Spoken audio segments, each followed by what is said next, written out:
in this video we will cover our remaining topics of Canadian pharmacy law, which are narcotic drugs, verbal prescription narcotics, then benzodiazepines and other targeted substances. In previous video we already covered controlled drug substances. So I will link it if you didn't watch the video. Please watch it. Let's start today's topic from narcotic drugs. The reference of these material is 3 different sites, which are Alberta Pharmacy,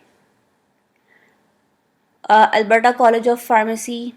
It has all details about narcotic drugs, verbal narcotics and other. Second one is Ontario College of Pharmacy. Third one is British Columbia. So in whichever province you are working, you have to check laws, but for exam we will see all common things between these 3 provinces. Things which are different in provinces, generally it will not asked in exam because PEBC is a general exam. So let's start.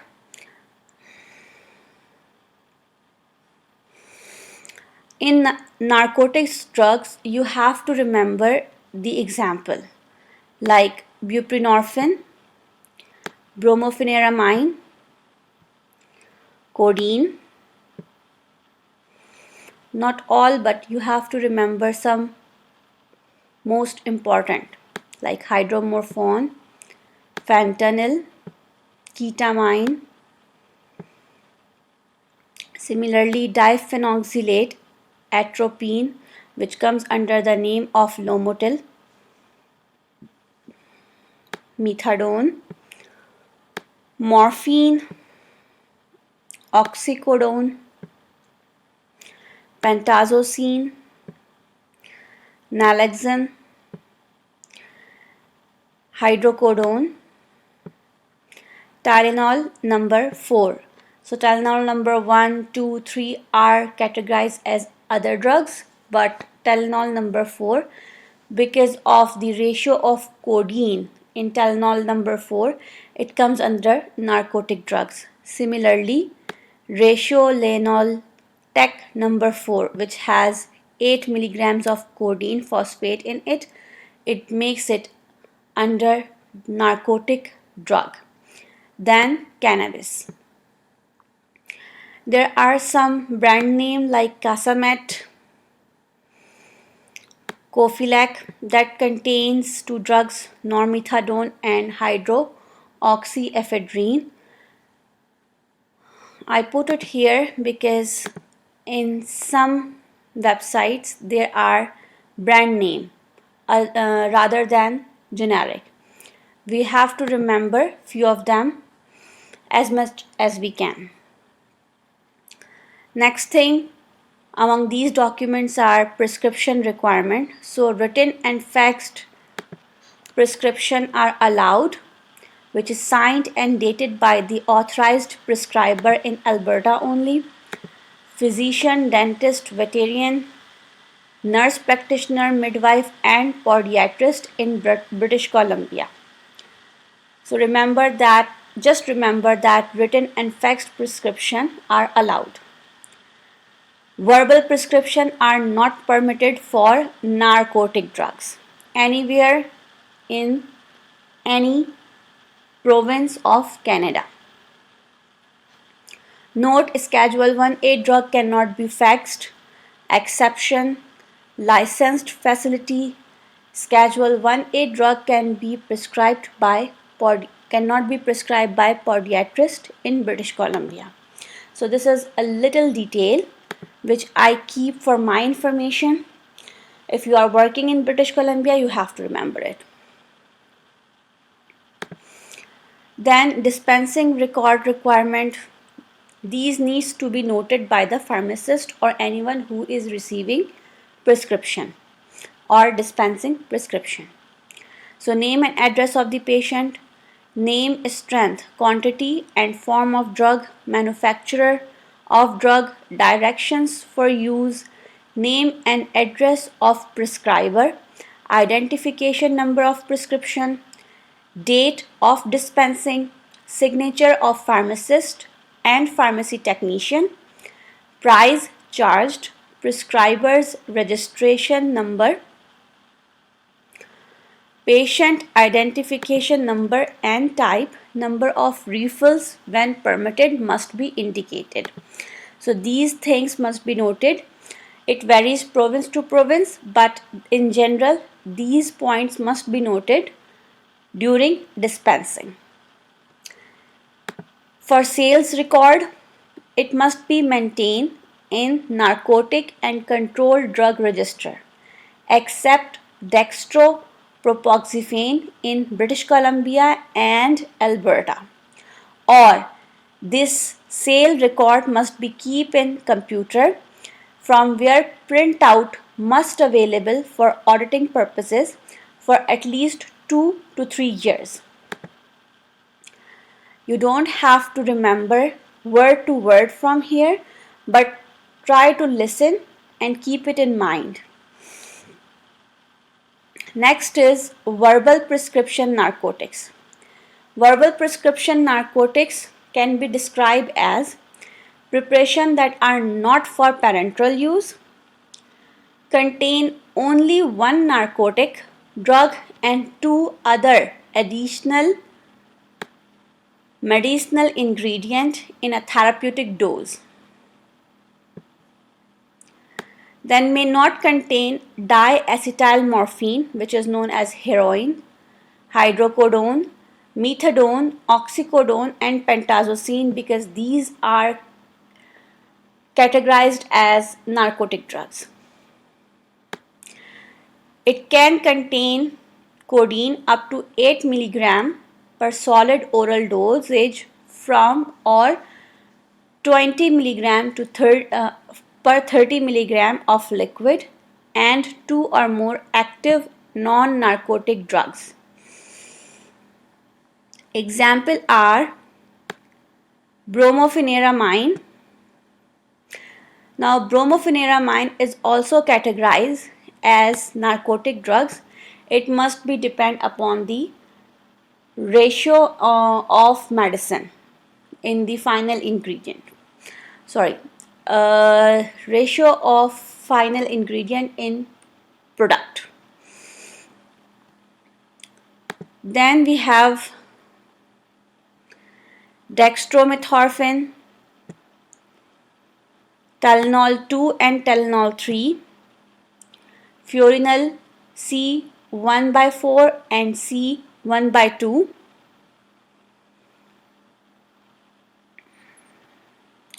ratio Renaltec 2 and 3.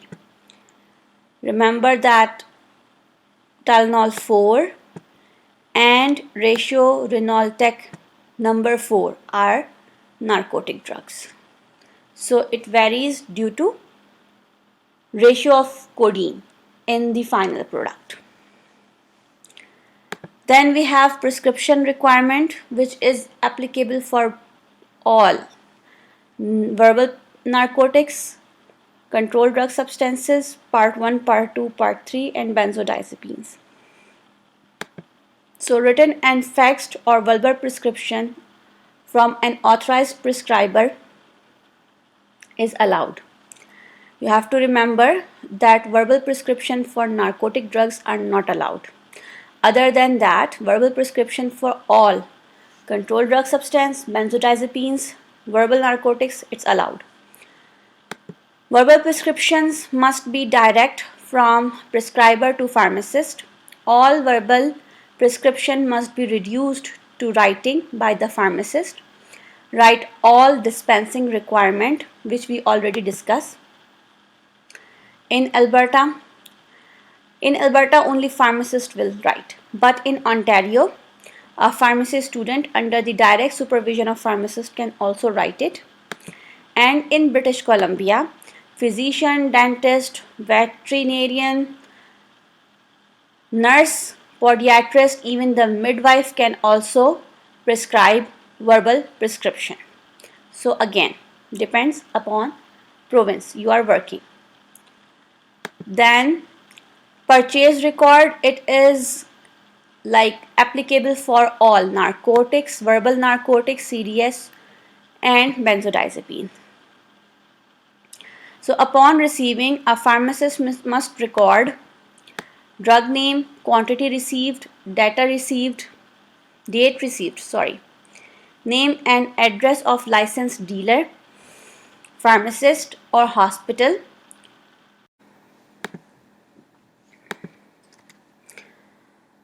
If you have a written purchase record, you must need a pharmacist signature.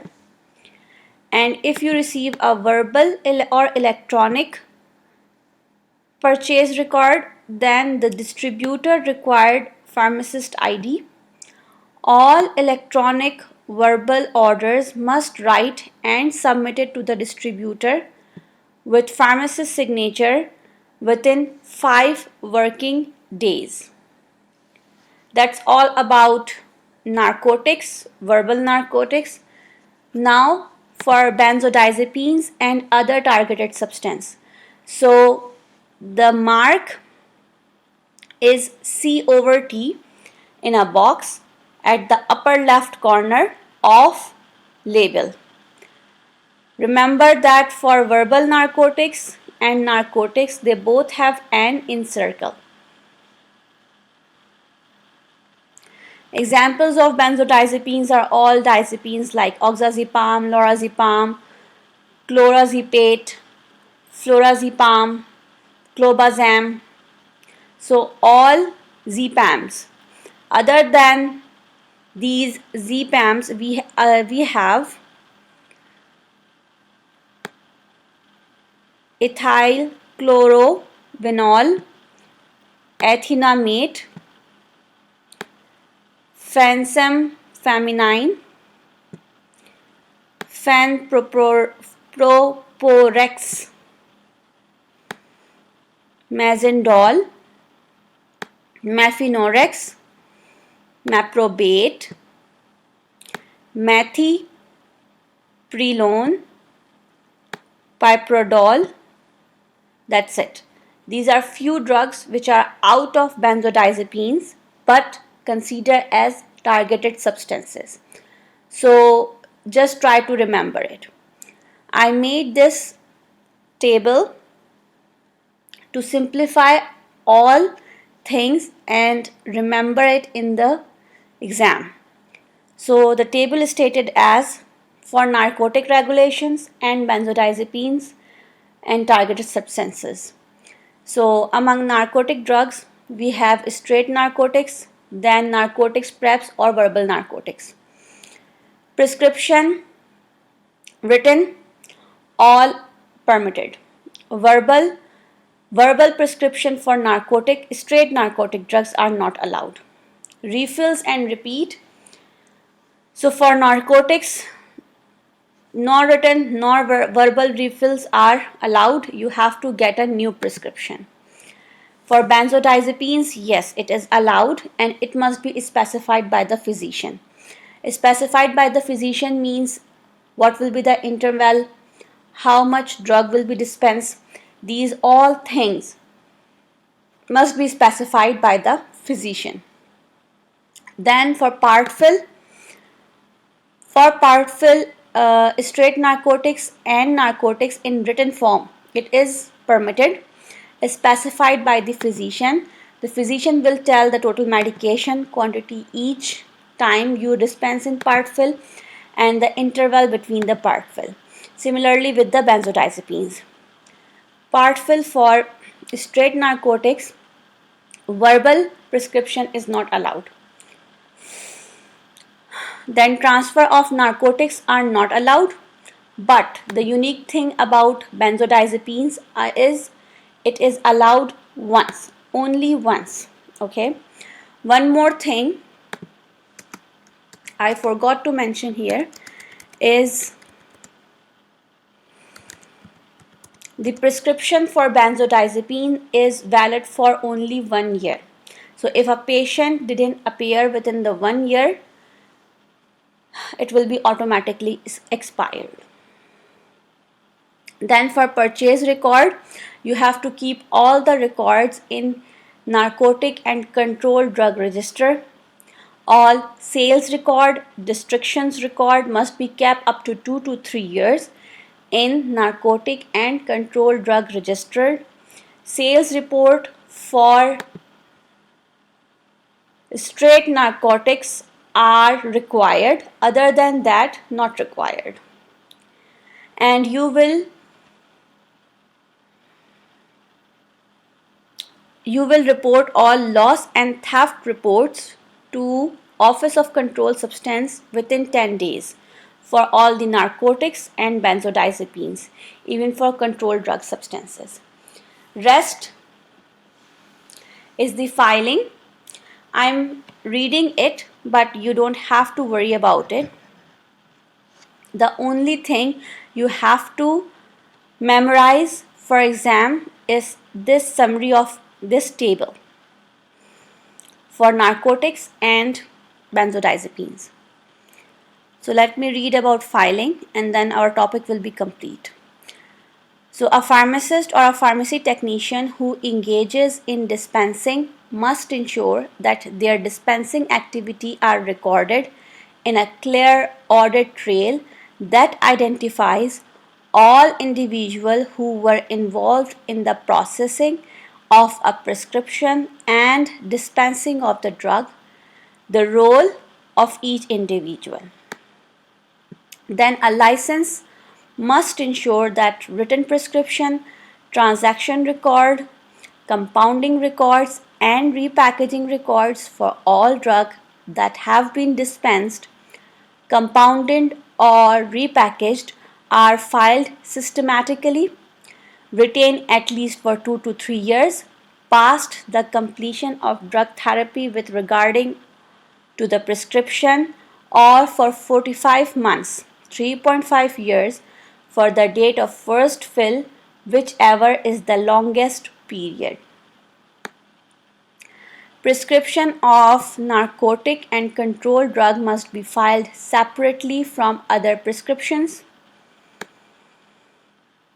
Prescriptions for targeted substance do not have filed separately. You can file it with narcotic drugs, but you can also file it in a different file.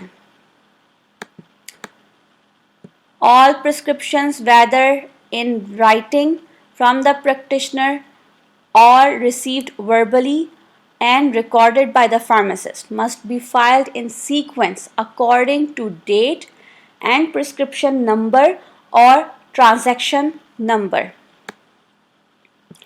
All dispensed prescription medication and authorized refills must be recorded on a patient medication profile for each patient. At least the time of dispensing a verbal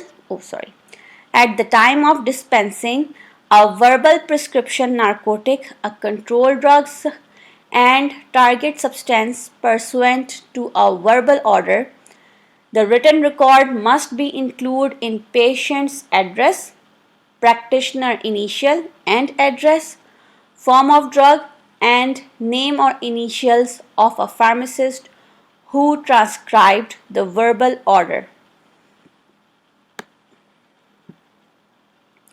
Each dispensing of a new prescription, a refill, part fill, a renewal, or a balance owing must show the address of the patient, identification number for the practitioner regulatory college, prescription number, date dispense, drug identification number or brand name of the product dispensed, quantity dispensed, and the written identification of the registrant who verified the patient identification, verified the patient allergy information, reviewed the patient's PharmaNet profile, performed the final product check, performed the consultation, and identified and addressed a drug therapy problem, if any.